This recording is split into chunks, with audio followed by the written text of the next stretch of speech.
మంచిది. దేవుని బిడ్డలకి నా హృదయపూర్వక వందనాలు. మనము వాక్యం చూసుకుందాం. స్తోత్రం ప్రభా, పరిశుద్ధమైన దేవ, జీవం గల దేవ, నీకు వందనాలు ప్రభా. మరి ప్రశ్నల జవాబులు కార్యక్రమంలో ప్రభా అనేక విషయాలు మీరు మాట్లాడండి. చీకటి ప్రభావం నుంచి విడిపించు, దుష్ట శక్తులను మీరు విడిపించు, తెలియని రహస్యమైన సంగతులు మీరు మాకు బయలుపరిచి ఆత్మకార్యాలు జరిగించు, నెమ్మది సమాధానం అనుగ్రహించి, అద్భుతాలు ఆశ్చర్యకార్యాలు జరిగించి మీరు వండర్స్ జరిగించమని యేసు నామంలో ప్రార్థిస్తున్నాను తండ్రి, ఆమెన్. Right, okay. మీకు ఏదైనా ప్రశ్నలు ఉంటే అడగండి, ప్రశ్నలకి నేను జవాబు చెప్తాను. అనుష సిస్టర్ అడిగిన కళకి కూడా మళ్ళీ నేను జవాబు చెప్తాను. అంతకంటే ముందు నేను కొన్ని విషయాలు చెప్పాలని ఇష్టపడుతున్నాను. అందరూ కూడా 1 కొరింథీయులు 14వ అధ్యాయం తీయండి. 1 కొరింథీయులకు రాసిన పత్రిక 14వ అధ్యాయము.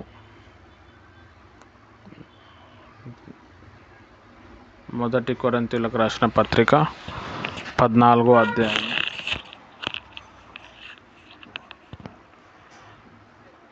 1 కొరింథీయులకు రాసిన పత్రిక 14వ అధ్యాయం 4వ వచనం. భాషతో మాట్లాడువాడు తనకే క్షేమము అభివృద్ధి కలుగజేసుకొనును కానీ ప్రవచించువాడు సంగమునకు క్షేమ అభివృద్ధి కలుగచేయను.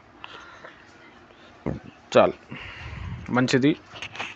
ఇక్కడ బాగా అర్థం చేసుకోవాల్సిన చాలా ఇంపార్టెంట్ విషయం ఏంటంటే భాషలతో మాట్లాడటం. హల్లెలూయా. భాషలతో మాట్లాడితే మనకి క్షేమం వస్తుంది, అభివృద్ధి వస్తుంది. మనం ఏం మాట్లాడుతున్నామో మనకు తెలియదు, కానీ ఖచ్చితంగా రిజల్ట్ అనేది వస్తుంది. చాలామంది క్రైస్తవులు అద్భుతాలు చేయకపోవటం, దయ్యాలను వెలగొట్టకపోవటం, రోగులను బాగు చేయకపోవటం కారణం ఏంటంటే వాళ్ళు భాషలు నమ్మరు. మీరు కానీ దేవుని యొక్క అన్య భాషలు మాట్లాడడం మీరు మొదలు పెడితే అసలు మీ ముందర ఎవరు నిలబడాడు. మరి నిన్నటి దినంన మనం సింగం ఆంటీ కానీ చూస్తే చాలా భయంకరమైన పరిస్థితి. నాకేమో టైం ఉంటలేదు ఆమెతో మాట్లాడడానికి, ప్రేయర్ చేయడానికి. ఈ 31st క్రిస్మస్ హడావుడిలో క్యాలెండర్లు, వాగ్దానాలు ఇవే సరిపోతున్నాయి. అయితే ఆమె ఫోన్ చేస్తుంది, మామూలుగా ప్రేయర్ చేస్తున్నాను. పాపం ఆంటీ గారు వేరే చర్చికి కూడా పోతున్నారు. చర్చిలో పోయినప్పుడు మంచిగానే ఉంటుంది, ఇంటికి వచ్చిన తర్వాత మళ్ళీ ఎఫెక్ట్ అవుతుంది. చాలా స్ట్రాంగ్ మంత్రాలు, చేతపొడి శక్తులతో బాధింపబడుతున్నారు. అయితే కొజ్జా వాళ్ళతోటి ఆమెకు మంత్రాలు చేతపొడి చేపిస్తున్నారు. అది కొంచెం స్ట్రాంగ్ ఉంటాయి అన్నమాట. అయితే ఈ అన్య భాషలు ప్రేయర్ చేసి అన్య భాషలు మాట్లాడుతూ ఉంటే ఆమెకు పెద్ద పెద్ద ఆవలింపులు వచ్చి ఒక 1/2 అవర్ 1 అవర్ తర్వాత మంచిగా అయిపోయింది. ఆ సూది ఇట్లా సూది గుచ్చినట్టే, ఇంకా మనకు సూది గుస్తే ఎట్లా ఉంటుందో అట్లా ఉండేది. దోమలు కరిస్తే ఇంకా సూది గుస్తే ఎట్లా పెయిన్ వస్తుందో అట్లా పెయిన్. తర్వాత ప్రేయర్స్ వల్ల దేవుడు ఆమెకి స్వస్థపరిచిండు. మళ్ళీ దర్శనం వచ్చింది, కళ వచ్చింది, దాంతో ఆమె మంచిగా అయిపోయింది. హల్లెలూయా. నేనేమంటా అంటే మీరు కూడా అన్య భాషలు బాగా ప్రాక్టీస్ చేయాలి. అదొక్కటి మీరు కానీ మాట్లాడటం, మీరు కానీ చేస్తే మీకు ఎక్కడ ఏ రంగంలోనైనా మీకు విజయం వస్తుంది. అది దయ్యాల రంగంలో, మంత్రాల రంగంలో, చదువు రంగంలో, క్రీడా రంగంలో, లోపల ఉన్న మన అంతరాత్మని బాగా బలపరుస్తుంది. బలపరిచి మనల్ని మొత్తం తయారు చేసేస్తుంది అన్నమాట. హల్లెలూయా. చాలా ప్రాముఖ్యమైన విషయం. కాబట్టి మీరు ఇవి తెలుసుకొని అన్య భాషల్లో మాట్లాడడానికి ప్రయత్నం చేయండి. ఎలా మాట్లాడాలి అంటే నేను మాట్లాడుతున్నప్పుడు దాన్ని విని పలకనికి ప్రయత్నం చేయండి. మన కాన్ఫరెన్స్లో చాలామందికి వస్తాయి భాషలు. అందరూ మాట్లాడాలన్నది నా యొక్క ఆలోచన, కోరిక అని కూడా చెప్పకూడదు. ఇక్కడ పౌలు భక్తుడు కూడా ఏమంటున్నాడంటే అందరు భాషలతో మాట్లాడాలని నేను కోరుచున్నా అని ఈ 1 కొరింథీ 14వ అధ్యాయంలో చెప్పిండు. చాలా ప్రాముఖ్యమైన విషయం. కాబట్టి ఈ అన్య భాషలు మీరు మాట్లాడండి. మంత్రాలతో ఉన్న, దురాత్మలతో ఉన్న, అప్పుల సమస్య ఉన్న, రోగాల సమస్య ఉన్న, ఏదైనా ఉండని, అక్కడ ఏమైనా సమస్య ఏదైనా అన్ని సమస్యలు ఒకటే, చీకటి ప్రభావం, దయ్యాల ప్రభావం. వాటిని ఈ అన్య భాషలే విరగొడుతుంది, అన్య భాషలే తీస్తుంది. నార్మల్గా మనం తెలుగు ప్రార్థన చేస్తే వాటికి అర్థమవుతాయి. ఇప్పుడు నాకు ఇల్లు కావాలి, లేకపోతే నాకు ఆరోగ్యం బాగుండాలని ప్రార్థన చేసినాం అనుకోండి, సైతాన్ శక్తులకు అర్థమవుతాయి. ఎందుకంటే మనం ఇంకొక లోకంలో ఉన్నాం, 2 లోకాల మధ్యలో ఉన్నాం. మనం చేసే ప్రతిదీ వాటికి అర్థమవుతాయి. కాబట్టి అది ఎఫెక్ట్ ఇస్తుంది. అదే అన్య భాషలో నువ్వు ప్రార్థన చేస్తే ఓన్లీ దేవునికి అర్థమవుతుంది. మనకు ఆ వరం ఉంటే మనకు అర్థమవుతుంది, సైతాన్ కూడా అర్థం కాదు. అప్పుడు సైతాన్ తారుమారు అయిపోతాడు, వానికి భయం అయిపోతుంది, ఆందోళన అయిపోతాడు, పిచ్చిగా ఉంటుంది వానికి. వాడు ఒక మనిషిని పట్టినప్పుడు మనిషి ఎట్లయితే పిచ్చిగా ప్రవర్తిస్తాడో, అన్య భాషలు మాట్లాడేటప్పుడు దగ్గరలో సైతాన్ శక్తులు, ఈవెందో మాంత్రికులు ఉంటే కూడా పిచ్చోళ్ళు అయిపోతారు. వాళ్ళు మంత్రాలు మాట్లాడుతుంటే వాళ్ళకి నత్తి వస్తుంది, మంత్రాలు వల్కనికి కూడా రాదు. ఒకలాంటి భయము, వణుకు, బెదరు, ఇవన్నీ కూడా అన్య భాషలు అనేది వస్తుంది. ఈ అన్య భాషలు మనం మాట్లాడటంలో అనేకమైన భాషలు ఉన్నాయి. ఒకటి స్వస్థతనిచ్చే భాష, ఒకటి మనని రీఫ్రెష్ చేసే భాష. అంటే మనం బాగా అలసిపోయినాం, స్నానం చేస్తే ఎట్లా రీఫ్రెష్ ప్రశాంతత వస్తుందో, ఈ భాషలు మాట్లాడితే రీఫ్రెష్ చేసే భాష ఉంటుంది, స్వస్థత భాష ఉంటుంది, యుద్ధ భాష ఉంటుంది, దేవుని స్తుతించే భాష ఉంటుంది, అద్భుతాలు చేసే భాష ఉంటుంది, ఆరాధన చేసే భాష ఉంటుంది, ప్రార్థన చేసే భాష ఉంటుంది. మనకు తెలియకపోవచ్చు. ఇప్పుడు మీరు రీ ఖబారా బహత్తలోర షిరి అన్నప్పుడు మీకు తెలియకపోవచ్చు, కానీ అది దేవుడు దాన్ని ఎలా రిసీవ్ చేసుకోవాలో అలా రిసీవ్ చేసుకుంటాడు. తర్వాత మనం భాషల్లో బాగా మాట్లాడుతూ ఉన్నప్పుడు దేవదూతలతో మనం కనెక్ట్ అవుతాం. దేవదూతలు అనేవాళ్ళు కొన్ని కోట్ల మంది ఉన్నారు. మనకు దయ్యాలే తెలుసు కానీ దేవదూతలు తెలియదు. ఈ దేవదూతల తర్వాత దయ్యం అయ్యారు, దేవుని మాట వినకపోవటం వల్ల. దయ్యాల కంటే ఎక్కువ దేవదూతలు ఉన్నారు. ఈ దేవదూతలు కూడా మనం భాషలో మాట్లాడినప్పుడు, మనం ప్రార్థన చేస్తున్నప్పుడు మనతో కనెక్ట్ అయ్యి మనం ఏం ప్రార్థన చేస్తున్నామో దేవుని దగ్గర తెలుసుకొని, దేవుని దగ్గర ఆజ్ఞ పొంది, మనకు కావాల్సిన అవసరతలన్నీ కూడా తీర్చేస్తాయి. ఇప్పుడు మనకి 1 నెల తర్వాత ఒక వ్యక్తి మనని వచ్చి చంపాలనుకుంటున్నాడు. ఎగ్జాంపుల్, మనని పలానా ఏరియాలో వెనక నుంచి వచ్చి మనని పొడిచి చంపాలని అనుకుంటున్నాడు. మనకు తెలియదు, దేవునికి తెలిసి ఉంటుంది. దేవుడు తన ఆత్మని మన మీద కుమ్మరించినప్పుడు ఆ ఆత్మ మన ఆత్మతో కనెక్ట్ అయ్యి ఏ ప్రాబ్లం రాబోతుందో ఆ ప్రాబ్లం కోసం ప్రేయర్ చేస్తుంది అన్య భాషల్లో. తర్వాత దేవుడు ఏం చేస్తాడంటే ఆ ప్రాబ్లంని మన ప్రేయర్ వల్ల దాన్ని క్లియర్ చేసేస్తాడు అనమాట. అందుకే భాషతో మాట్లాడేవాడు తనకే క్షేమము కలిగించుకుంటాడు, ప్రవచనం చెప్పేవాడు సంఘానికి క్షేమం తెచ్చుకుంటాడు. అలాగే భాషలు బాగా మాట్లాడితే దానికి తర్జుమా వస్తూ ఉంటుంది, ఆ తర్జుమానే ప్రవచనం. భాషలు మాట్లాడుతూ తర్జుమా చెప్తూ ఉంటే సంఘానికి క్షేమం కలుగుతుంది. ప్రవచనంలో 4-5 రకాలు ఉంటాయి. ఒకటేమో సంఘంలో వచ్చే ప్రవచనం, ఒకటేమో కౌన్సిలింగ్ ప్రాఫెసీ, ఇంకోటేమో వాక్యం చెప్తూ వస్తుంది, అది కూడా ప్రవచనం. ఇంకొక 2-3 ఉంటాయి. అయితే ఏ ప్రవచనం చెప్పినా మనకు క్షేమం కలుగుతుంది, అభివృద్ధిలోనికి వస్తుంది. హల్లెలూయా. కాబట్టి దేవుని ప్రియమైన వారలారా, ఎక్కువగా మీరు భాషల్లో మాట్లాడడానికి మీరు ప్రయత్నం చేయండి. అది మాట్లాడుతున్నప్పుడు కొంచెం ఏదో నత్తి అంతే ఏదో పిచ్చిగా ఉంటుంది. అవసరమా మనకి, ఏందో అట్లా ఎందుకు ఉంటుంది అని అంటే, మామూలుగా మనం ఏది మాట్లాడాలన్నా మైండ్ ఉపయోగిస్తాం. మైండ్ ఉపయోగించి ఏ పని చేయం మనం. ఈ అన్య భాషల్లో ఏంటంటే మైండ్ ఉపయోగించాం, మైండ్కి దానికి సంబంధమే ఉండదు. మైండ్ ఉపయోగిస్తే భాషలు మాట్లాడడానికి రాదు, లోపల ఉన్న అంతరాత్మనే మాట్లాడుతుంది. ఈ వరం అనేది ప్రతి ఒక్కరికి ఇస్తాడు దేవుడు. కొంతమందికి వస్తుంది, అది దేవుడు ఇవ్వాలి అట్లా ఏమి ఉండదు. Everybody can speak in tongues. అందరూ భాషలు మాట్లాడతారు. 120 మంది మేడగదిలో ఉన్నప్పుడు 120 మంది భాషలు మాట్లాడారు, 120 మంది ప్రవచనాలు చెప్పారు. హల్లెలూయా. కాబట్టి ఈ భాషలు ఎవరైనా మాట్లాడచ్చు. ఓన్లీ థింగ్ ఏంటంటే ప్రభువుని నమ్ముకొని ఉండాలి. ప్రభువుని నమ్మినప్పుడు ఆ పరిశుద్ధాత్మ తాకిడి మనకు వస్తుంది, మనకి ఆ భాషలు వచ్చేస్తాయి.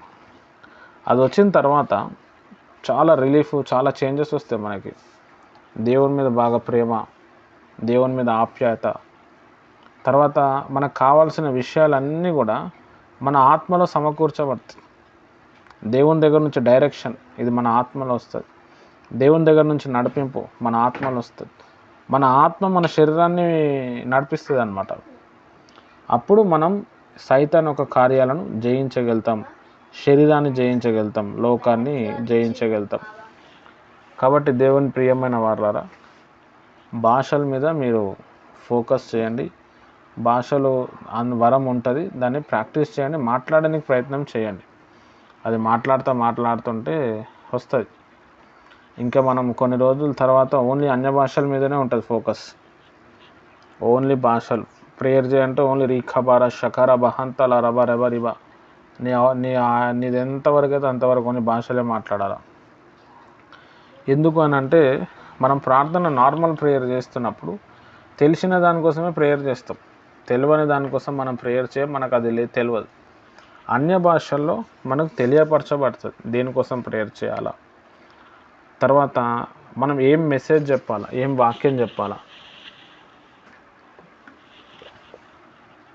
ఇలాంటి వాక్యం చెప్తే ఎలా ఉంటుంది అనేది మనకి అన్య భాషల్లో తెలియపరచబడుతుంది. వేరే చర్చలో అదంతా అవసరం లేదు, అదంతా దయ్యం బోధ ఇవన్నీ చెప్తారు. వాళ్ళని నమ్మకండి. అసలు ఫస్ట్ ఆఫ్ ఆల్ వాళ్ళవి దయ్యాల బోధలు. ఇప్పుడు బైబిల్లో లేదనుకోండి, లేదు కాబట్టి మనం మాట్లాడద్దు. బైబిల్లో ఉంది, ఆడ పౌలు భక్తుడే చెప్తున్నారు మీరు మాట్లాడండి, మీ అందరికంటే నేను ఎక్కువ మాట్లాడినా. అయితే ఈ భాషలు మాట్లాడితే ఎక్కడ సైతాన్ రాజ్యం కూలిపోతుందని సైతాన్ ఏం చేసిండంటే కొంతమంది పాస్టర్లను లేపి అసలు అది లేదు, అది అప్పుడే అంతరించిపోయింది, ఇప్పుడు మనం మాట్లాడద్దు అని వాడు కొత్త బోధలు తీసుకొచ్చి సంఘాన్ని మొత్తం పాడు చేసేసాడు. సంఘానికి అంత అబద్ధం చెప్పిండు. కాబట్టి భాషలు ఉన్నాయి, దాని మీద మీరు ఫోకస్ చేయండి. Right, okay. ఇప్పటికి మీకు ఏదైనా డౌట్ ఉంటే అడగండి. అనుసరిస్తారు మీ కళకి అర్థం లాస్ట్లో చెప్తా. Thank you. ఏమైనా డౌట్ ఉంటే అడగండి. ఉంటాం కదనియో, పరిశుద్ధాత్మ దేవుడు మనలో పనిచేస్తారు కదనియో. ఒక్కొక్కసారి ఎందుకని తెలియని భయం వస్తుంది, దడా భయము బెదురు కింద అనిపిస్తుంది. ఎందుకని ఎప్పుడు వస్తుంది బెదురు అంటే ఎప్పుడైనా టెన్షన్ గా భయం వేస్తున్నట్టు ఎవరో కొడతా కూర్చొని అదొక భయం కింద అనిపిస్తుంది అండి ఒక్కొక్కసారి. అలా ఎందుకు అనిపిస్తుంది? చాలా కారణాలు ఉంటాయి. ఒకటి, మన ఆరోగ్యం బాగాలేకపోయినా, బాడీలో బ్లడ్ లేకపోయినా, హార్ట్లో ప్రాబ్లం ఉన్నా, లేకపోతే మనం తినే ఫుడ్లో ఉప్పు ఎక్కువ ఉన్నా, ఉప్పు ఎక్కువ ఉంటే కూడా భయం ఉంటుంది. కొంతమంది బాగా పచ్చళ్ళు తింటారు, దానివల్ల కూడా భయం ఉంటుంది.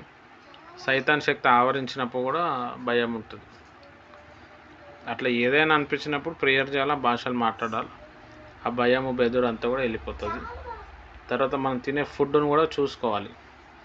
పచ్చళ్ళు ఎక్కువగా కారం ఉప్పు ఇవి తినటం వల్ల కిడ్నీ మీద ఎఫెక్ట్ అవుతుంది.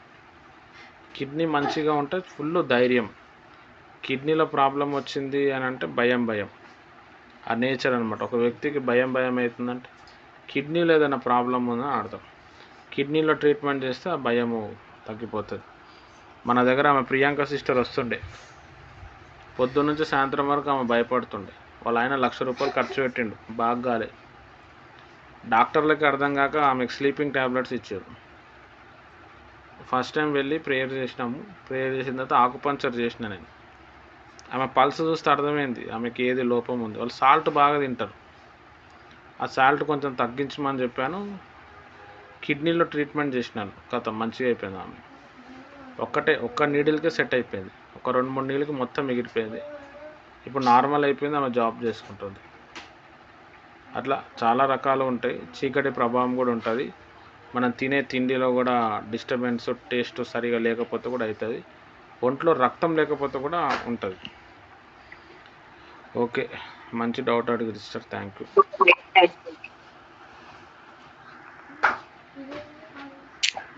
ప్రైజ్ లార్డ్ తమ్ముడు.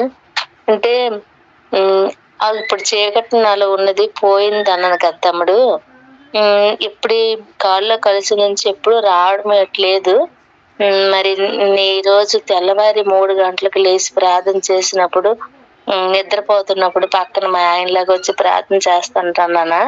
మళ్ళీ అలాగ అయిపోయిన తర్వాత మళ్ళీ ప్రార్థన చేసిన తర్వాత మళ్ళీ ఎక్కడ ఏదో పొలంలోని మంచి అంటే ఎర్రమట్టి ఉంటది కదా, చిన్న చిన్న మొక్కలు ఉంటాయి. ఆ ఎవ్వరు లేని కొండ ప్రదేశంలోని ప్రార్థన చేసుకుంటాన్నట్టు. ఎవ్వరు లేరట. భయపడకుండా ఎవ్వరు వచ్చి ఏడ్ చేసి నాకు ఏడ్ చేయలేదని ధైర్యంగా ఉండి ప్రేయర్ చేసుకుంటుంటే అప్పుడు నా పక్కన వెళ్ళి ఎవరో వెళ్ళినట్టుగా వెళ్ళిపోయి నా పక్కన వెళ్ళి నాకు ఎదురుగా లైట్ కొట్టారు అనమాట.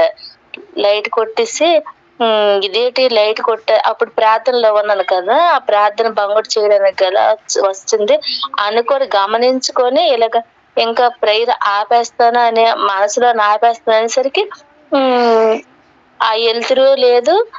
నాకు నోరు మూత పడిపోయి ఇక్కడ మనిషిని మోకాళ్ళ నుంచి లేకున్నా ఊపిరి ఆడకున్నా గొంతు నొక్కినట్లుగా అయిపోయిందమ్మా. ఎందుకనగా ప్రేయర్ లో ఉంటుండగా అలాగా ఆ ప్రేయర్ లో ఉంటుండగా ఆ కళ వచ్చేసి అలాగా జరిగిందమ్మా. ఎప్పుడు లేదు మళ్ళీ దెయ్యం పడినట్లు. ఓకే అక్క, ఓకే, చెప్తా నేను. అది సైతాన్ మీకు ఆ కళ చూపించింది అక్క. అది సైతాన్ మీకు కళ చూపించి ఆ కళలో అంతా కూడా మిమ్మల్ని డిస్టర్బ్ చేస్తూ వచ్చింది. అంటే అవి ఆట పట్టిస్తూ ఉంటాయి మనల్ని. మీ దేవుడు ఏం చేయలేడు, నువ్వు ఏం చేయలేవు అని చెప్పి. ఎప్పుడు కూడా అట్లాంటి కళ వచ్చినప్పుడు చాలా చాలా బాగుంటుంది ప్రదేశాలు. కానీ మనం ఎప్పుడు తిరిగి ఉండం, ఫోన్లలో టీవీలలో కూడా చూడం, కానీ అలాంటి ప్రదేశం ఉంటుంది. మనకు రియల్ లైఫ్లో జరుగుతున్నట్టు అనిపిస్తుంది. రియల్గా మనం అక్కడ ఉన్నట్టు అట్లా అయినట్టు సడన్గా భయం అవుతుంది మనకి. అదంతా కూడా సైతాన్ చూపిస్తున్న కళలు అవి. మీరు నన్ను అడిగితే నేను ఒక్కొక్క కళ చెప్తే 3-4 గంటలు పడుతుంది. ఏ సినిమాలో కూడా ఆ లొకేషన్లు కానీ ఆ స్టోరీలు కానీ ఉండవు. అట్లాంటి కళలు వస్తాయి నాకు. అయితే అవి చీకటి, అది సైతాను కళ అంతా చూపించి లాస్ట్లో పడేస్తాయి, బెదిరిచ్చేస్తాయి, భయపెట్టిస్తాయి. అట్లా మీకు ఎప్పుడైనా వచ్చినా, కాన్ఫరెన్స్లో ఎవరికైనా వచ్చినా, అవి సైతాన్ శక్తుల ప్రభావం. అట్లా మనని డల్ చేసేసి భయపెట్టించేసి మనని నాశనం చేయాలని అవి సైతాన్ శక్తులు చూస్తూ ఉంటాయి. మనం ప్రేయర్లో ఉంటే అవి తగ్గిపోతాయి. ఒక దయ్యము మనం ప్రేయర్ చేసినప్పుడు మన ఒంట్లోకి వెళ్ళిపోతుంది. ఆ దయ్యము బయట ఉండి మనని ప్రేయర్ లైఫ్, ప్రార్థన జీవితాన్ని దూరం చేస్తూ ఉంటుంది. ప్రార్థన చేసే వ్యక్తుల దగ్గర నుంచి దూరం చేస్తూ ఉంటుంది. దూరం చేసి మనని ప్రేయర్ చేయకుండా, బైబిల్ రీడింగ్ చేయకుండా టెన్షన్స్ పెట్టేసి, మనం ఎవరినైతే ప్రేమిస్తున్నామో వాళ్ళు మనల్ని వదిలేసేటట్టు చేసి, లాస్ట్కి ఏమవుతుందంటే మనకు ఒంటరిగా ఉన్నప్పుడు అటాక్ చేస్తుంది. అటాక్ చేసిన తర్వాత చాలా భయంకరంగా మనల్ని పడగొట్టేస్తుంది. కాబట్టి అది సైతాను అట్లా ఎన్నో రకాలుగా వస్తుంది, అనేక రకాలుగా అది శోధిస్తుంది. అయితే ఏది ప్రాబ్లం, ఏది డిస్టర్బెన్స్ వచ్చినా మనము ప్రేయర్ లైఫ్ని మర్చిపోవద్దు. ప్రేయర్ లైఫ్లో రావాలా. ఒకవేళ ప్రేయర్ చేయబుద్ధి కాదు, ఎవరికైనా ఫోన్ చేసి ఫోన్లలోన ప్రార్థన చేయించుకోవాలి. తర్వాత ఉపవాసం ఉండాలి. ఉపవాసం ఉన్నప్పుడు ఎంత పెద్ద సైతాన్ శక్తి అయినా ఏది ఉన్నా కానీ అది డల్ అయిపోతుంది మన బాడీలో ఉండి. ఉపవాసంలో ఉండటం వల్ల మళ్ళీ మన అంతరాత్మ బలం పొందుకొని నిలబడుతుంది. లేదు అంటే అన్య భాషలు అయితే ఇంకా స్పీడ్ ఎఫెక్ట్ ఉంటుంది. అన్య భాషలు రీఖబారా బలారాబా షింతేరియాల రబా అంటే అయిపోతుంది. ఒక 2 గంటల భాషలు వీడియో మీకు వస్తుంది. మంత్రాల మీద చేతపడి శక్తుల్ని వెలగొట్టే వీడియో వస్తుంది. అసలు ఇప్పటికే పెట్టాలా నేను, నాకేమో టైం దొరుకుతుంది. 2-3 రోజులు వస్తుంది మీకు. అది వచ్చినప్పుడు యూట్యూబ్లో వచ్చినప్పుడు అది పెట్టండి, ఇంట్లో స్పీకర్ ఆన్ చేసి పెట్టండి. 1 గంట 2 గంటలు అది ఎంతసేపు ఎక్కడెక్కడ వినబడుతుందో అక్కడ చీకటి శక్తులు పారిపోతాయి అన్నమాట. అప్పుడు మీరు ఒకవేళ ఎప్పుడైనా పడిపోయే స్టేజ్లో ఉన్నారు, వాక్యం చదవబుద్ధి కావట్లే, ప్రేయర్ చేయబుద్ధి కావట్లే, అంత పిచ్చి పిచ్చిగా ఉంది, అన్ని పాపపు ఆలోచనలు వస్తున్నాయి, చెడ్డ చెడ్డ ఆలోచనలు వస్తున్నాయి అన్నారు, ఆ వీడియో వింటే మళ్ళీ మీకు సెట్ అయిపోతుంది. అదంతా కూడా దురాత్మల ప్రభావం, అది వెళ్ళిపోతుంది. అట్లాంటి పిచ్చి కళలు ఎప్పుడైనా వచ్చినప్పుడు లేచి సైతాన్ని వేస్తున్నా అలా బంధిస్తున్నా అని చెప్పి దాని మీద పెద్ద ఫోకస్ చేయొద్దు. అందుకే నేను ఏదైనా కళలు వచ్చినా, కళల మీద వచ్చినా కానీ పెద్దగా ఫోకస్ ఏం చేయను నేను. అది దేవుని కళ ఉంటే దేవుడు రిపీటెడ్గా మళ్ళీ చూపిస్తాడు, వాక్యం ద్వారా మాట్లాడతాడు, తర్వాత స్వరం ద్వారా మాట్లాడతా అయిపోతుంది.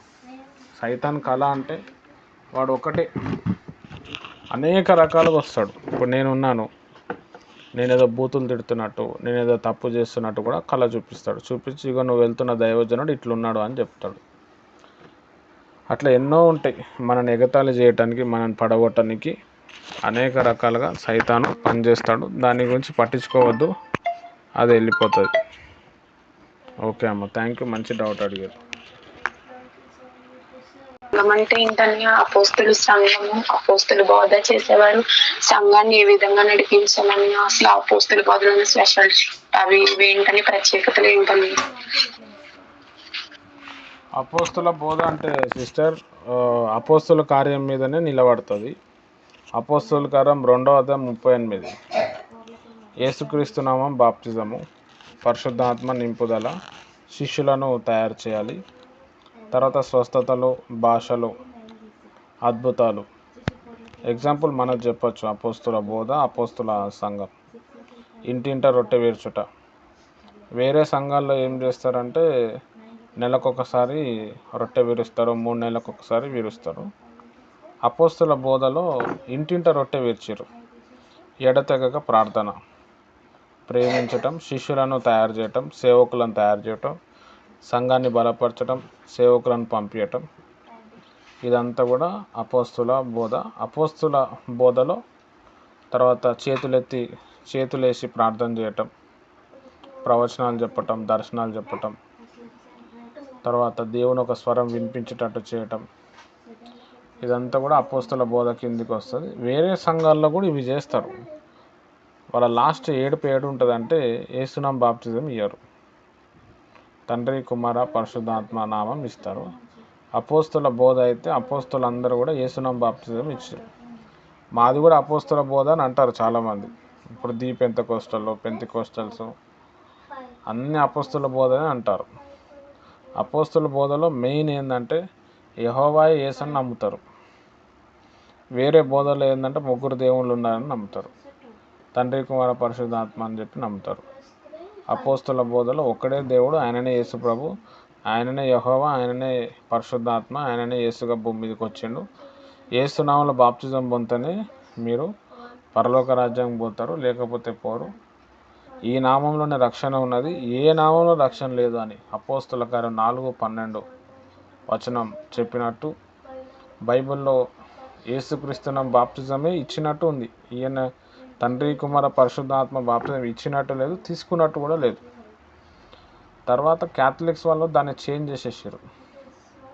అయితే ఈ అపోస్తుల బోధ మెయిన్ కాన్సెప్ట్ ఏంటంటే అందరూ యేసునామం బాప్తిజం పొందాలి, అందరూ పరిశుద్ధాత్మ పొందాలి, అందరూ సేవ చేయాలి. దానికోసమే వాళ్ళు ప్రయత్నాలు చేస్తారు. అసలు పుట్టిందే దానికోసం, వాళ్ళ ప్రయత్నం అంతా అదే ఉంటుంది. అద్భుతాలు జరిగిన, ప్రవచనాలు చెప్పిన, శిష్యరికం చేసిన, లాస్ట్లో యేసునామం బాప్తిజం ఇవ్వలేదు అనుకోండి, యేసునామం బాప్తిజం గురించి చెప్పలేదు అంటే అది అపోస్తుల బోధ కాదు. అపోస్తులు ఏం చేశారో అది చేయాలి, అన్నీ చేసి బాప్తిజం దగ్గర ఏడుస్తారు. కాబట్టి అపోస్తుల బోధ అంటే మెయిన్ అపోస్తుల కార్యం 2:38 నెరవేర్చటమే. Right, thank you sister. మంగళవారం హాస్పిటల్ జాయిన్ చేస్తారు, నార్మల్ డెలివరీ అవ్వాలని ప్రేయర్లో పెట్టండి. మంగళవారం జాయిన్ చేస్తారు హాస్పిటల్. అమ్మాయి పేరు రాధ. ఓకే అక్క, ఓకే, తప్పకుండా. యేసుమణి సిస్టర్, మీ డౌట్ అడగండి.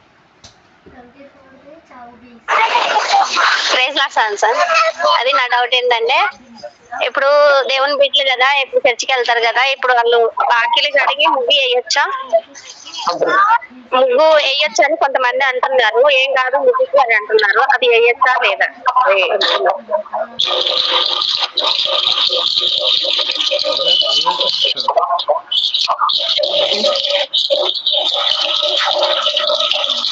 Hello Samsung. Hello hello Samsung. Aunty, అది అమ్మాయిని కడుపుతో ఉన్న అమ్మాయిని మంగళవారం హాస్పిటల్లో జాయిన్ చేయొద్దని చెప్పు. మంగళవారం అసలు వెళ్ళకూడదు పాపం. ఎవరైనా ఒకటే కదా Samson. Okay okay aunty. Yesumani sister, ముగ్గు వేయచ్చు. ముగ్గు వేయటం అనేది అది విగ్రహార్థన కాదు. దాన్ని మనం ఏం ఆరాధిస్తలేము. ముగ్గులు తీసుకున్నాము, వేస్తున్నాము. కొంతమంది దాన్ని కూడా వ్యతిరేకిస్తారు. అయితే ఇందులో మనము చూడాల్సింది ఏంటంటే, అది ఏదైనా విగ్రహార్థన అనేది చూడాలా. అదే మనం దాన్ని ఏం ఆరాధన చేస్తలేం కదా. ఆ ముగ్గునేం మనం మొక్కుతలేము. చాక్ పీస్ తీసి డిజైన్ గీస్తాం, లేదా ముగ్గు తీసుకొని వేసుకుంటాము. కాబట్టి అది వేయచ్చు, తప్పేమీ కాదు. అంటే ఇప్పుడు అన్నిళ్ళు ఏమంటారంటే, మీరు క్రిస్టియన్ దేవుని నమ్ముకున్నారు కదా, అట్లా ముగ్గు వేయకూడదు కదా అని అంటారు. కొంతమంది ఏమో వేయొచ్చు కదా అని అంటున్నారు. అదే వాళ్ళకి చెప్పాలా, మేము ముగ్గు వేసి దాన్ని మొక్కతలేము కదమ్మా. దాన్ని మొక్కితే తప్పు. దాన్ని మనము మొక్కుతలేము. మొక్కితే అది తప్పు అయిపోతుంది. విగ్రహార్థన చేస్తలేం మనం. అట్లా చెప్పాలా వాళ్ళకి. అది కూడా మనం వేసుకోవద్దు. వాళ్ళు ఏమంటే, మనం ఒక దగ్గర పని చేస్తున్నాము అని అంటే అక్కడ యజమాని మాట వినాలి కదా. అందుకే అది వేయచ్చు, ఏం కాదు, తప్పేం కాదు. ఇంకా కొన్ని చర్చెస్ వాళ్ళు ఏం చెప్తారంటే, అది వేయద్దు, అది ఆకర్షణకి గుర్తు, అది అన్యులకి గుర్తు అని అంటారు. ఏముంది, అది మామూలు ఒక డిజైన్. అది డాట్స్ వేసి అది చేసేది ఉంటుంది. ఆ ముగ్గు వేసుకొని దాన్ని మొక్కినాం అనుకోండి, కుంకుమ జల్లినాం, తర్వాత పసుపు జల్లినాం అంటే అది తప్పు అయిపోతుంది. ఆడ అదేం తెల్లం కాబట్టి అది ఒక డిజైన్ లెక్క చేయొచ్చు, ఏం కాదు. Okay sir. ఓకే. ముగ్గు వేయకూడదని ఒకసారి దేవుడి ప్రేరేపణ ద్వారా చెప్పారు. కళ్ళు చూపించారు, నేను ముగ్గు వేస్తున్నట్టు. నేను వేస్తుంటే దూత వచ్చి నా చేతిలో ముగ్గుది లాగేసుకుని డ్రైన్ లో వరవస్తుంది అన్నయ్య. అక్కడ మా ఇంటి గుమ్మం కట్ట వేస్తుంటే, అదే విధంగా ఇంకో ఆవిడ కూడా నాకు ఫోన్ చేసి డౌట్ అడిగారు. ఆవిడ ముగ్గు వేస్తున్నట్టు కళ్ళు చూపిస్తుంటే ఆ ముగ్గు నుంచి వాటర్ వెళ్ళిపోతుందంట. ఎన్నిసార్లు వేసిన ముగ్గాలు గుమ్మాలో నిలబడతలేదంట అన్నయ్య. క్రైస్తవ ఆవిడ. నన్ను అడిగితే ఒకసారి నాకు దోత కూడా అలాగా నా చేతిలో ముగ్గుది లాక్కుని వంపేస్తుంది అన్నయ్య, వెయ్యొద్దని భాషల్లో చెప్తుంది ఆవిడ, వెయ్యొద్దని. ఓకే. అయితే ఇప్పుడు మీ డౌట్ ఏంది? అంటే వెయ్యొచ్చు అంటున్నారు కదా ముగ్గు, అది లోకాంధకార దేవతకి సాదృశ్యమైన. అదే ఆ సిస్టర్కి అదే చెప్పిన నేను. బయట నువ్వు ఒక దగ్గర పని చేస్తున్నావు, వాళ్ళు ఏమంటే ఇయ్యి, నువ్వు ఓన్గా వేయకు. ఇప్పుడు మన శ్వేత సిస్టర్ ఉంది, మా 3 రూమ్లు అనమాట. ప్రతి వారం ఒకరు వేయాల, లేదా మా ఓనర్ ఎలగొట్టేస్తుంది. మేము కావాలని చెప్పి వేస్తలేము, మా ఓనరు అడుగుతుంది కాబట్టి ఏదో టైంపాస్ చేసి వేసేస్తాం అనమాట. మనం ఓన్గా వేయద్దు, మన ఇంటికాడ మనం వేయద్దు, అది తప్పు అయిపోతుంది. వాళ్ళు అడిగారు కాబట్టి మనం వేయచ్చు. అది మనం పని చేస్తున్నాం కాబట్టి. యజమాని మాట వినాలని చెప్పి బైబిల్లో ఉంది. ఇప్పుడు ఒక దగ్గర పని చేస్తూ ఉన్నప్పుడు విగ్రహాలు అన్నీ కూడా కడుగుమని చెప్తారు వాళ్ళు. ఇప్పుడు మన బాలమ్మన్ సిస్టరు ఒకరింట్లో పని చేస్తే విగ్రహాలు కడుగుమంటే ఆమెకు అడుగుతుంది. అదేం తప్పేమి కాదు. ఆ యజమాని కింద ఉంది కాబట్టి ఆమె పని చేయాలి. కాబట్టి యజమాని మాట వినాలని బైబిల్లో ఉంది కాబట్టి వింటుంది ఆమె. యజమాని విగ్రహార్థన చేయమని చెప్పింది అనుకో, అప్పుడు చెప్పాలి, లేదమ్మా నేను చేయకూడదు, ఇవి చేస్తే మీకే ఇబ్బంది వస్తుంది, మీకు ఇబ్బంది అవుతుంది, ఇది చేయొద్దు, నేను చేయకూడదు అని చెప్పాలి. కావాలంటే కడుగుమంటే కడగచ్చు, అంతే. అట్లా మంచి డౌట్ అడిగారు. మనం ముగ్గులు వేసుకోకూడదు, అది డిస్టర్బ్ అయిపోతాం మనం. రైట్. Okay sister. ఇవన్నీ పెడుతున్నారు, దాని వల్ల వాళ్ళకి ఏమైనా శాపాలు వస్తాయన్నయ్యా? ఏమి రావు సిస్టర్. పువ్వుల వల్ల, తర్వాత గోరింటాకు వల్ల వాళ్ళకి శాపాలు ఏం రావు. వాళ్ళు విగ్రహార్థన చేస్తే శాపాలు వస్తాయి. విగ్రహార్థన చేసినా, లేకపోతే మాంత్రికుల దగ్గర పోయినా, లేకపోతే మాంత్రికులు చెప్పినట్టు విని ఆ గుండంలో తిరిగిన, వీటి వల్ల శాపాలు వస్తాయి. దానివల్ల ఏమీ రాదు. పూలు పెట్టుకుంటే రాదు, లేకపోతే గోరింటాకు పెట్టుకుంటే కూడా రాదు. ఇక కొంతమంది ఏంటంటే దాన్ని కూడా రెస్ట్రిక్ట్ చేస్తూ ఉంటారు. పూలు పెట్టుకోకూడదు, మైదాకు పెట్టుకోకూడదు, దాని తర్వాత మంచిగా డ్రెస్ వేసుకోవద్దు, నార్మల్ డ్రెస్ వేసుకోవాలా. అట్లాంటి బోధ ఉన్నప్పుడు అన్యులు రక్షణలోనికి రారు. బైబిల్లో ఏమని చెప్పిండంటే, నువ్వు ఏది చేసినా మర్యాదపూర్వకంగా అంటే దేవునికి ఘనత తీసుకొచ్చే విధంగా ఉండాలి అని చెప్పాడు.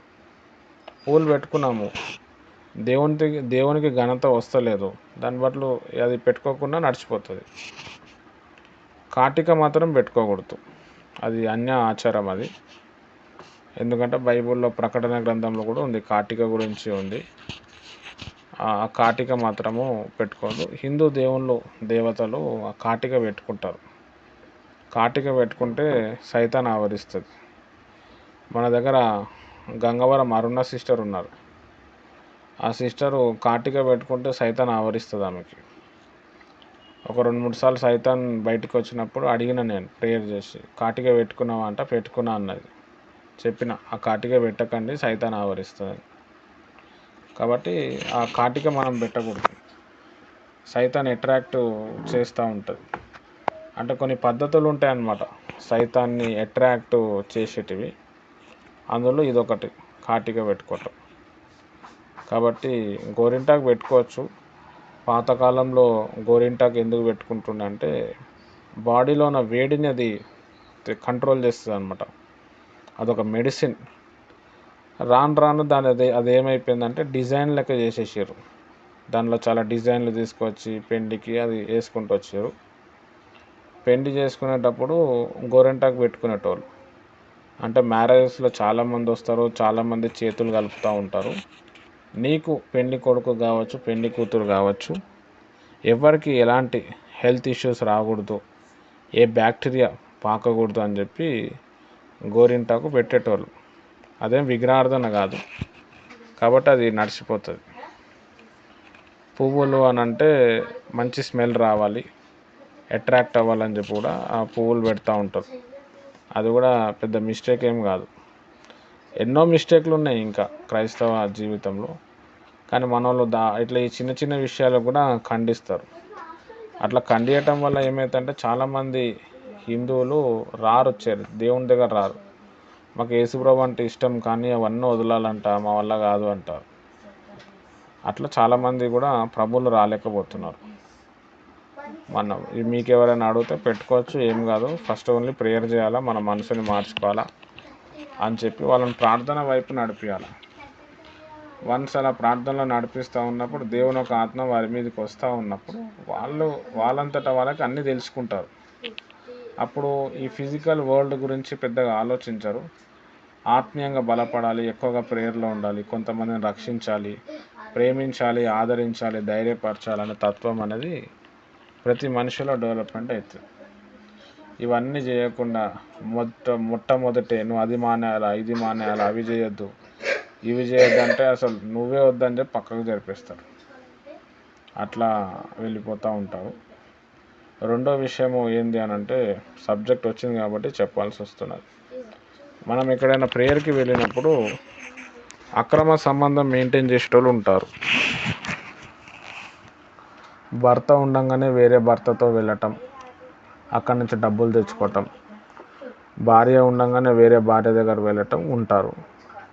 వాళ్ళు నువ్వు చేస్తున్న తప్పు, చాలా తప్పు, అసలు ఇవన్నీ వదిలేయాలా, ఇవి చేస్తే నువ్వు నరకానికి పోతావు, ఇలాంటివి ఏం చెప్పొద్దు మనం. వాళ్ళు చేసేది తప్పు, మనం చెప్పటం వల్ల వాళ్ళు కట్ అయిపోతారు. వాళ్ళకి ఆదరణ లేదు, ప్రేమ లేదు, ధైర్యం లేక వాళ్ళు తప్పులు, ఈ మిస్టేక్లు చేస్తూ ఉన్నాడు.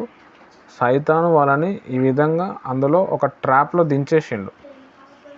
ఫస్ట్ ఆ సైతాన్ని మనం వెలగొట్టాలి. ఆ సైతాన్ని వెలగొట్టడానికి వాళ్ళని మనం ప్రోత్సహించాలి, ఆదరించాలి, ప్రార్థన చేయాలి, సైతాన్ని బంధించాలి.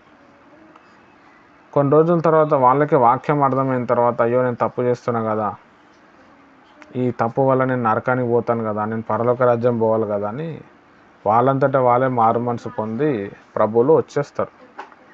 ఎందుకంటే ప్రేమ ప్రతిదాన్ని మారుస్తుంది, దేవుడే ప్రేమ కాబట్టి. ఇది ఒక్కటి విషయము మనం తెలుసుకొని ముందుకు వెళ్ళటం. అలాంటి వ్యక్తులు, పాపం చేసే వ్యక్తులు, HIV పేషెంట్ వాళ్ళు చూసినప్పుడు మనకి వాళ్ళ మీద భారం రావాలి, వేదన రావాలి. అయ్యో వీడు ఈ తప్పు చేస్తున్నాడంటే సైతాన్ వీడిని ఇట్లా ఇబ్బంది పెట్టింది కదా, వీడు ఇరుక్కపోయింది కదా అని చెప్పి మనకు భారం వచ్చి ఆ వ్యక్తికి మనం ప్రార్థనలు చేసి బలపరిచి అన్నం పెట్టి వాడిని మార్చేసి మనం ప్రేమ చూపించాలి. అట్లా చూపించినప్పుడు ఆటోమేటిక్ వాళ్ళే ప్రభువుని నమ్ముకుంటారు. యేసయ్యని నమ్ముకుంటే ఇంత ప్రేమ ఉంటుందా, యేసయ్యని నమ్ముకుంటే ఇట్లా ఉంటుందా అని చెప్పి వాళ్ళు దేవుని కోసం వాళ్ళు అన్నీ త్యాగం చేసుకొని ఆ పాపాలు వదులుకొని దేవుని వైపు వచ్చేస్తారు. అట్లా కాకుండా ఇప్పుడు ఏంది అని అంటే ప్రతిదీ కూడా గల్ల పట్టుకొని నువ్వు అట్లా చేయొద్దు, నువ్వు ఇట్లా చేయొద్దు, అట్లయితేనే నువ్వు చర్చికి రావాలా, లేకపోతే నీకు శాపం వస్తుంది, ఇట్లా చెప్పటం వల్ల నాకు చర్చి వద్దు, దేవుడు వద్దు అని వాళ్ళు కట్టేపి లోకంలో కలిసిపోతున్నారు. నాకు ఇప్పుడు నేను సేవలో ఉన్నాను, నాకు చాలామంది ఉంటారు తెలిసిన వాళ్ళు, అక్రమంలో ఉంటారు, HIV పేషెంట్లు ఉంటారు. వాళ్ళ ఇంటికి పోతా, అన్నం తింటా, ప్రార్థన చేస్తా. నువ్వు ఈ తప్పు చేస్తున్నావు అని చెప్పాను నేను. ఎందుకంటే ఆ తప్పు చేపిస్తుంది వాళ్ళు కాదు, సైతాన్ వాళ్ళ లోపల ఉండి చేపిస్తున్నాడు. మనం ఆ సైతాన్ని వెళ్ళగొడితే మంచిగా అయిపోతారు. ఒక ఫ్యామిలీ ఉండే, ఆమె ఏం చేసిందంటే వాళ్ళ భర్త ఉంటే కూడా వేరొనితో ఉంటుండే, ఆయన మంచిగా డబ్బులు ఇస్తూ ఉంటుండే, వాళ్ళ ఇల్లు గడుస్తూ ఉంటుండే. అయితే ప్రార్థన చేసినాం, వాళ్ళిద్దరు కూడా ప్రేయర్ చేసేటోని. ఆటోమేటిక్ వీళ్ళ ఇద్దరికి కోపం వచ్చింది, గొడవపడి వీళ్ళు కట్ అయిపోయారు. ఇప్పుడు ఆమె మంచిగా అయిపోయింది. అట్లా సైతాను బంధకం అనేది వేస్తాడు. ఒకప్పుడు అసలు ఆయన లేకపోతే ఈమె ఉండేది కాదు. భర్తకు అంత ప్రిఫరెన్స్ లేదు, కానీ ఆ వ్యక్తికి అంత ప్రిఫరెన్స్, పిల్లలకు కూడా అంత ప్రిఫరెన్స్ లేదు, కానీ ఆ వ్యక్తికి అట్లా ప్రిఫరెన్స్. ఆ వ్యక్తి కూడా మాయ మాటలు చెప్పి ఆ విధంగా చేసిండు. ఎంతోమంది పాస్టర్లు వచ్చారు, నువ్వు చేస్తున్న తప్పు అని చెప్పారు. ఇక ఈమె ఇరుక్కపోయింది కాబట్టి ఏం చెప్పలేక అటుగాక ఇటుగాక ఉండిపోయింది. మనం పోయి రివర్స్ పోయి ప్రేయర్లు చేసి బలపరిచి, నేను ఇలా ఉన్న బ్రదర్ ఏం చేయాలి అని అంటే, ఏం కాదు ప్రార్థన చేద్దామని చెప్పి ప్రార్థన నేర్పించి ప్రేయరే చేయించి పాటలు పాడుతూ ఉంటే, ఆ ప్రేయర్కి పాటలకి ఆమె అంతరాత్మ బలపడిన తర్వాత ఆటోమేటిక్గా ఆయన మాయమైపోయాడు, ఈమె సెట్ అయిపోయింది.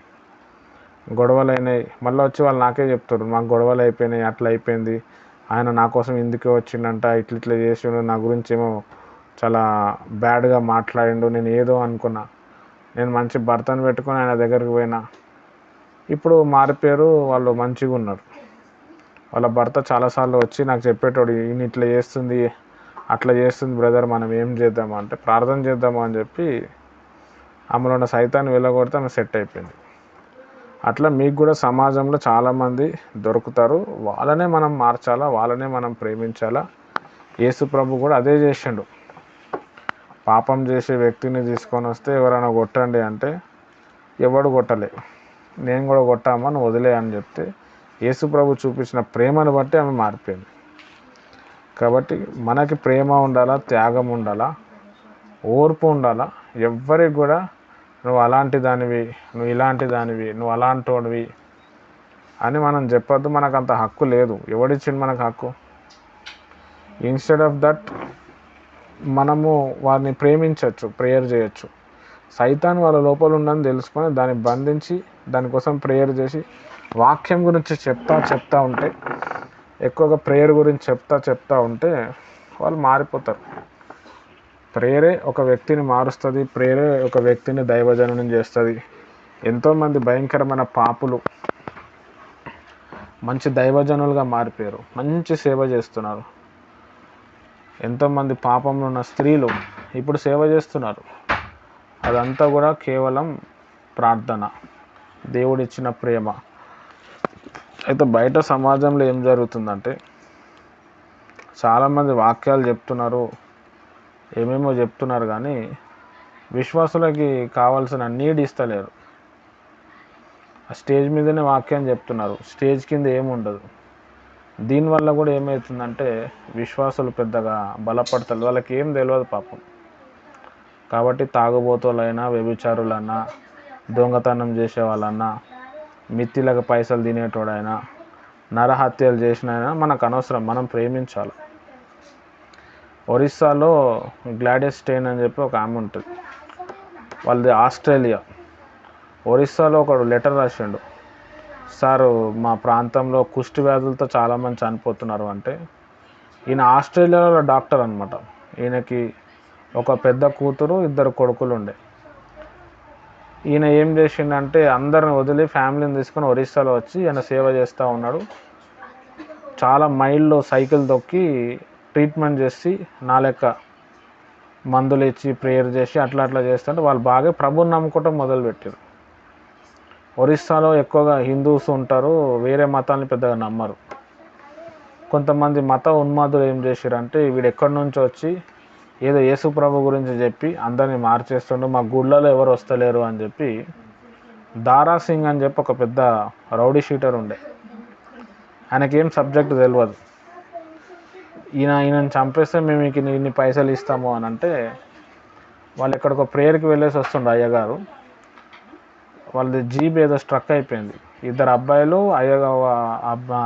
పాస్టర్ గారు అందులో ఉంటే మొత్తము మంట పెట్టేసి మొత్తం జీబుని వాళ్ళ వ్యక్తుల్ని కాల్చేసారు. కన్న కూతురు ముందల, భార్య ముందల 2 సజీవ దహనం అయిపోయారు. చనిపోయిన తర్వాత ఆమె ఏం చేసిందంటే ఆమె వెళ్ళిపోతుంది, ఆస్ట్రేలియాలో వెళ్ళిపోతుంది అనుకున్నారు. ఆమె నా భర్త మొదలుపెట్టిన పరిచర్య నేను ఇంకా కొనసాగించాలని ఆమె పరిచర్య స్టార్ట్ చేసి పరిచర్య నడిపిస్తూనే ఉంది అదే ఏరియాలో. ఆ దారా సింగ్ అనే వ్యక్తికి తర్వాత అర్థమైంది, ఒక మంచి డాక్టర్ను నువ్వు చంపేసినావు, ఆయన నాకు ఇంతవరకు అక్కడ ఊరోళ్ళందరూ సాక్ష్యం చెప్పారు. చాలా ఫీల్ అయ్యిండు ఆయన, అయ్యో నేను ఇంత మంచి వ్యక్తిని చంపేసినా కదా, నాకు ఎవడు చెప్పలే అని. ఈయన పోయి వాళ్ళ భార్యకి సరెండర్ అయిపోయి, పాస్టర్ అమ్మకి సరెండర్ అయిపోయి, అమ్మ ఒక అమాయకుని 2 కొడుకులను నేను చంపేసినాను, ఇగో గొడ్డలు ఉంది, నన్ను చంపేసేయి అని చెప్పి దారా సింగ్ అడిగాడు. అప్పుడు ఆ పాస్టర్ అమ్మ గారు ఆస్ట్రేలియా ఆమె, తెలుగు కూడా అది ఒరియా నేర్చుకుంది ఆమె. ఒరియా వస్తే హిందీ కూడా వస్తే, ఇప్పుడు కూడా బతికి ఉంది ఆమె, కొంచెం ముసలిది అయిపోయినట్టుంది అమ్మగారు. అన్నయ్య అది అయిపోయింది, దేవుడు నిన్ను క్షమించిండు, నేనేం చేస్తాను, మా ఇంట్లో అన్నం తిని పోండి అని చెప్పింది. ఆయన షాక్ అయిపోయాడు, అంటే నేను వీళ్ళ భర్తను చంపిన ఏమైంది, నాకు అన్నం పెడుతుంది అని. ఆమెకేం ఆ మనసులో లేదు, నా భర్త నువ్వు చంపినవరా అని చెప్పి. క్రీస్తు ప్రేమ అంటే అట్లా ఉంటుంది. అప్పుడు ఆమె చూపించిన ప్రేమకి ఆయన మారిపోయి ఆయన రక్షణ కూడా పొందిండు, బాప్తిజం తీసుకున్నాడు. ఇప్పుడు చనిపోయాడో మరి బతుకున్నాడో మనకు తెలియదు. ఇప్పటికీ స్టిల్ వాళ్ళు సేవ చేస్తూనే ఉన్నారు. ఆఫ్రికాలో కూడా ఒక ప్రాంతంలో భార్యాభర్తలు ప్రేమించి పెళ్లి చేసుకున్నారు. భర్త ఏం చేసిండంటే నరమాంస భక్షకుల దగ్గర పోయి సేవ చేయటం మొదలుపెట్టిండు. అంటే మనుషుల్ని తింటారు అనమాట, వాళ్ళని తినరు. ఎవరైనా ఇంకా వేరే జాతి వేరే ప్రజలు ఉంటే వాళ్ళని తినేస్తారు. మనుషులు తినటమే వాళ్ళ పద్ధతి. అయ్యో వీళ్ళు నశించిపోతారు కదా, వీళ్ళని రక్షణ నడిపించాలి కదా అని చెప్పి నేను మంచి సూటు బూట్ వేసుకొని వాడు వాక్యం చెప్తుంటే ఈయనని చంపేసారు, తినేసిన తర్వాత అమ్మగారికి తెలిసింది వాళ్ళ భర్తని ఈ నలుగురు 5 తినేసారు అని. ఆమె వెళ్ళి వాళ్ళ కోసం ప్రార్థన చేసి అదే అడవిలో ఉండి వాళ్ళ ఇళ్ళల్లో తిరిగి వాళ్ళకి యేసయ్య గురించి చెప్తుంటే వాళ్ళు ఈమె దగ్గరకు వచ్చిన ఈమెను తినాలని ఆశ ఉండే. ఈమె దగ్గరికి రాగానే తినబుద్ధి కావట్లేదు, అమ్మ మేము తినలే వదిలే అని చెప్పి వాళ్ళ లాంగ్వేజ్లో చెప్తున్నారు.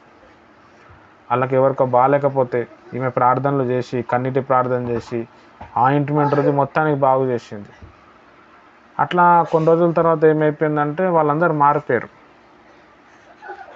వాళ్ళకి తెలియదు వీళ్ళ భర్తను తిన్నారని చెప్పి. వాళ్ళు కొంచెం మారిన తర్వాత వాళ్ళ లాంగ్వేజ్ నేర్చుకొని వాళ్ళు అడిగారు, నువ్వు ఇక్కడ ఎందుకు వచ్చినావు, మా కోసం ఎందుకు ఇంత ప్రేమ చూపించినావు అని. అప్పుడు ఆమె చెప్పింది, ఇట్లా నా భర్త మీ అందరి కోసమే చనిపోయాడు, మీరే తినేసిర్రు నా భర్తని, కానీ మీరు ప్రభువులో రావాలని చెప్పి నా భర్త ఎంతో తనలాడిండు. నాకు కూడా మీకు మీ మీద ఏమీ కోపం లేదు, కానీ మీరు మారండి, మీరు ప్రభువులో ఉండండి, లేకపోతే మీరు యేసుని నమ్ముకోకపోతే బాప్తిజం తీసుకోకపోతే మీరు నరకానికి వెళ్ళిపోతారని చెప్పింది. దాని తర్వాత ఏమైపోయిందంటే వాళ్ళు మారిపోయారు, మంచిగా అయిపోయింది. అక్కడ అందులో ఆ ఊరిలో ఒక నలుగురిని ఆమె చదివించి పాస్టర్ ట్రైనింగ్ తీసుకుపోయింది. వాళ్ళ నలుగురు కూడా పాస్టర్లు అయ్యారు.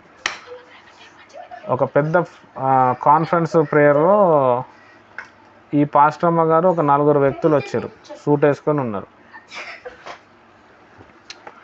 ఆ కాన్ఫరెన్స్ ప్రేయర్లో అమ్మ ఈ నలుగురు నువ్వు ఎక్కడ పోతే అక్కడ వస్తున్నారు, వీళ్ళు ఎవరని అడిగింది. అప్పుడు ఆమె చెప్పింది, నా భర్తను తిన్నది వీళ్ళే, వీళ్ళు ఇప్పుడు సేవ చేస్తున్నారు అని. అట్లా ఉంటుంది అనమాట దేవుని ఒక ప్రేమ, అట్లా ఉంటుంది. క్రైస్తవులకి అది ఉండాలి. అయితే చాలామంది క్రైస్తవులకి ఏంటంటే ఓన్లీ అవసరానికి వాడుకోవటం, స్వార్థం, నాదొకటి నిండితే చాలు, నేను బాగుంటే చాలు, ఎవడు ఎటైనా పోని, లేకపోతే వాడట్లా వీడిట్లా వాడిట్లా ఇబ్బంది పెట్టింది, దీని మీద నడుస్తుంది. కానీ క్రీస్తు ప్రభువును చూపించలేకపోతున్నారు. అటు పాస్టర్లు చూపించలేకపోతున్నారు, ఇక విశ్వాసులు అయితే దరిదాపంలో కూడా లేరు.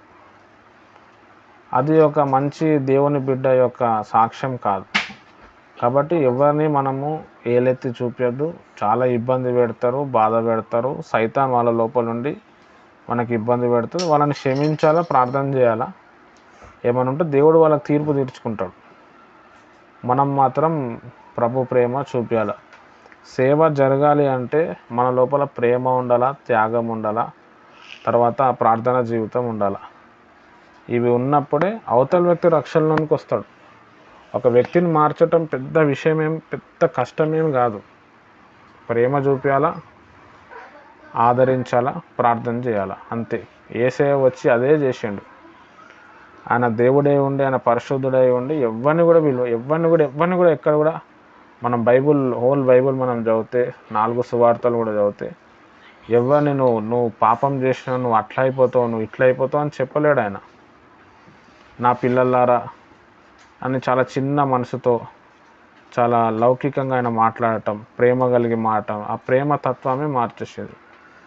చరిత్రలో కూడా పెద్ద పెద్ద రౌడీ షీటర్లు, ఎంతోమందిని పాడు చేసిన వాళ్ళు, ఎంతోమంది మాంత్రికులు, ఎంతోమంది నరహత్యలు చేసిన వాళ్ళు యేసు ప్రభు ప్రేమను తెలుసుకొని, యేసయ్యను చూపించిన ప్రేమను తెలుసుకొని బైబిల్ చదివి వాళ్ళు మారిపోయిన వాళ్ళు ఉన్నారు.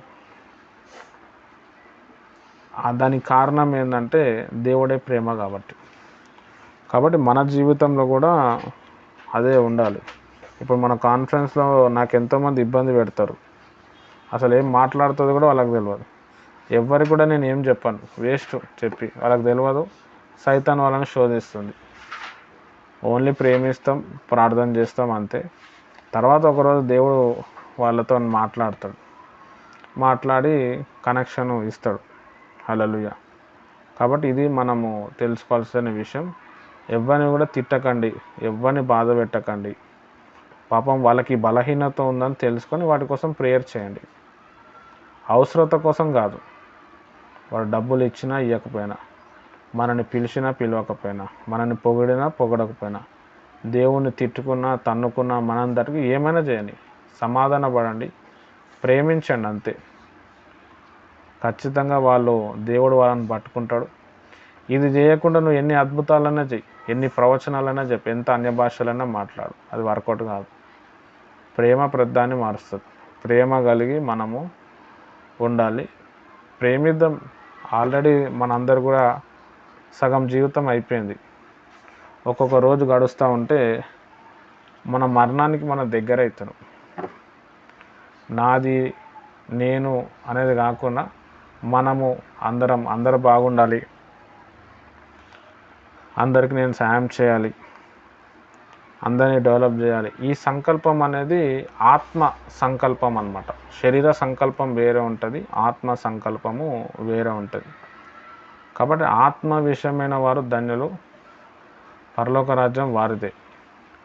ఆత్మానుసార్లు ఆత్మ గురించి ఆలోచిస్తారు, శరీరానుసార్లు శరీరం కోసం ఆలోచిస్తారు. మనము ఒక దగ్గర ప్రేయర్కి పోయినాం, వాళ్ళు అన్నం పెట్టలేదు, నో ప్రాబ్లం. మనం ప్రేయర్కి పోయినాం, వాళ్ళు డబ్బులు ఇవ్వలేదు, నో ప్రాబ్లం. అదంతా ఫిజికల్ నీడ్, దేవుడు చూసుకుంటాడు. కానీ ఆత్మను ఎట్లనే రక్షించాలా, ఆ భారం మనకు ఉండాలి. హార్ట్ఫుల్గా మనం మాట్లాడటం, హార్ట్ఫుల్గా మనం ప్రార్థన చేయటం, ఎవరైనా వస్తే హార్ట్ఫుల్గా మనం దీవించాలా.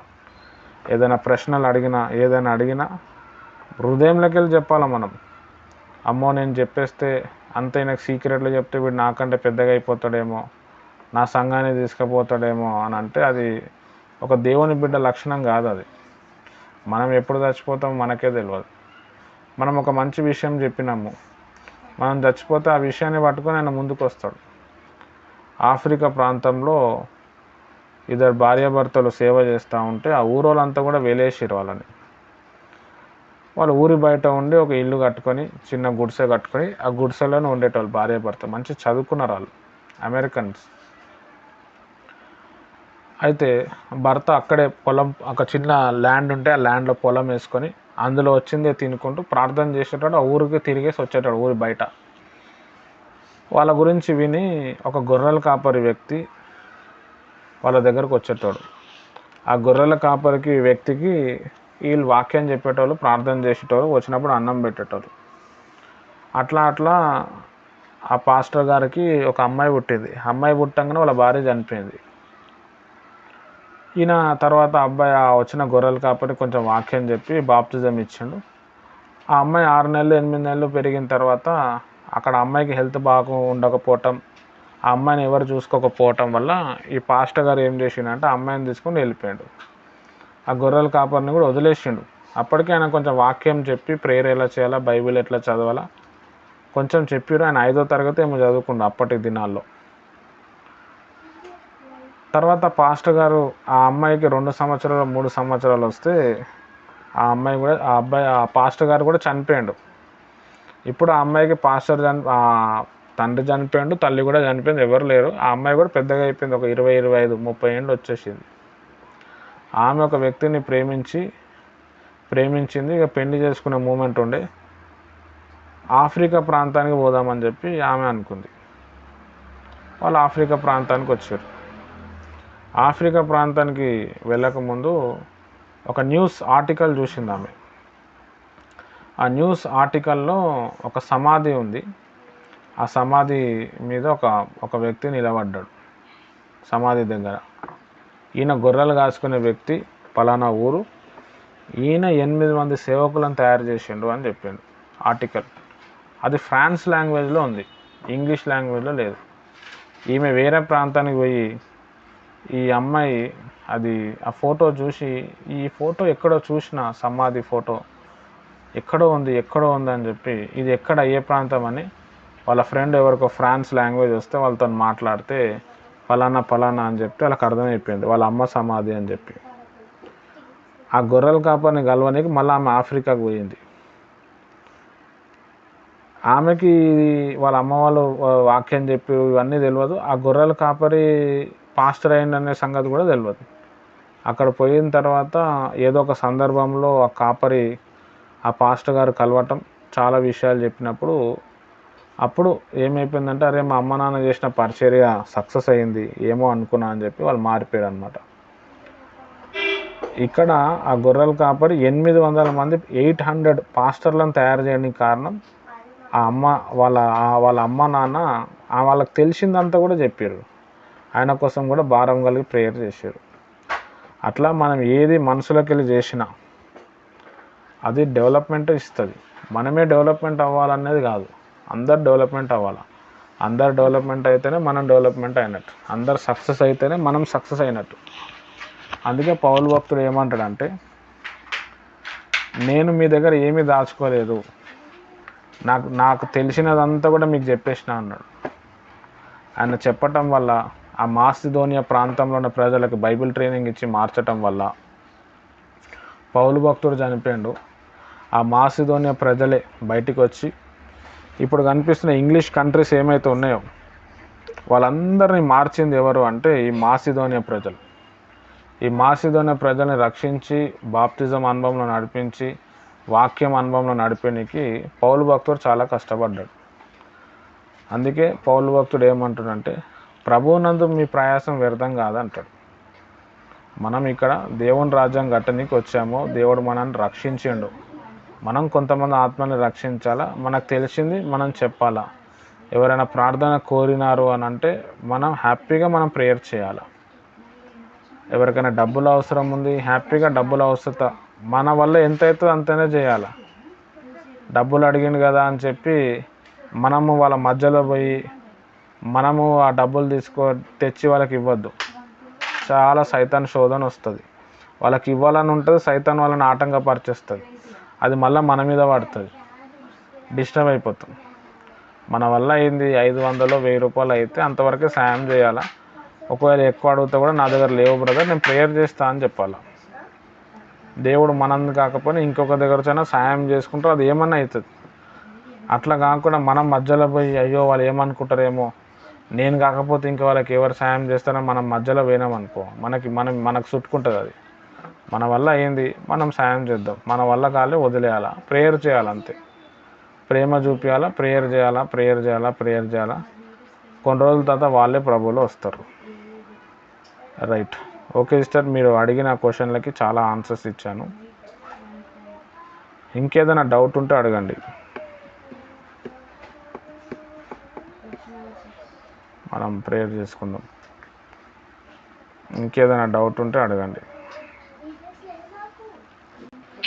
ఎలా వచ్చినట్టు ఒక మాంత్రికురాలు అనుకుంటాను. ఆవిడ మొత్తం తలంతా జల్ల కిందని మొత్తం తల ఎరబోసేసుకుని పెద్ద పెద్ద కళ్ళు పెట్టుకుని మా ఇంటి వైపే చూస్తా ఉందండి. నేను మా ఇంట్లో ఉన్నాను. అది మీరు అంటున్నారు వాళ్ళు ఏవైతే మంత్రాలు చేస్తున్నారో అవన్నీ కూడా వాళ్ళే తినేస్తాయి, వాళ్ళే కరిచేసి వాళ్ళే పాడేస్తాయి అని చెప్తున్నారు. అదే విధంగా ఆవిడ తలంతా కూడా నొప్పి లేచిపోతుంది అనమాట. తలంతా పట్టేసుకుని గట్టిగా నొక్కిసుకుంటుంది తలంతా ఆవిడ.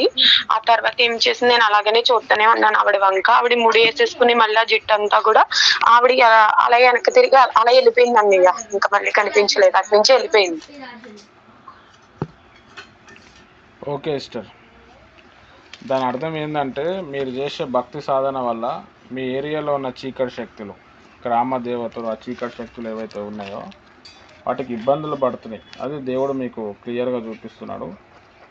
వాటికి చాలా కోపం వస్తుంది, కానీ అవి తర్వాత అవి వెళ్ళిపోతాయి. మీరు అట్లనే భక్తి సాధన చేయండి అంతే, దాని అర్థం అదే.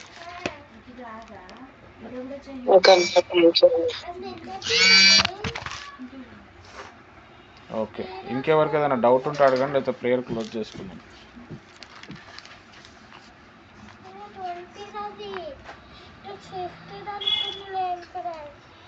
రైట్, మనం ప్రార్థన చేసుకుందాం. స్తోత్రం ప్రభా, ఈరోజు అనేక విషయాలు మీరు మాట్లాడినారు. ఈ బిడ్డలను దీవించు, ఆశీర్వదించు ప్రభా. ఈ నూతన సంవత్సరంలో తర్ఫీదు దయచేయి, అందరి మీద ప్రేమ పుట్టించు, భారం దయచేయి, అనేకులను రక్షించే కృప వారికి దయచేయండి. నీ జ్ఞానం, నీ అభిషేకంతో నింపి వీరిని మీరు బలపరచమని, మళ్ళా వచ్చే శనివారం మేము కలుసుకునే కృప ఇవ్వమని యేసు నామంలో ప్రార్థిస్తున్నాను తండ్రి, ఆమేన్. ప్రభువైన యేసుక్రీస్తు కృప, తన ఒక పరిశుద్ధాత్మ సహవాసం ముఖ్యంగా మీకు సదాకాలం తోడ నడిపించును గాక. ఆమేన్.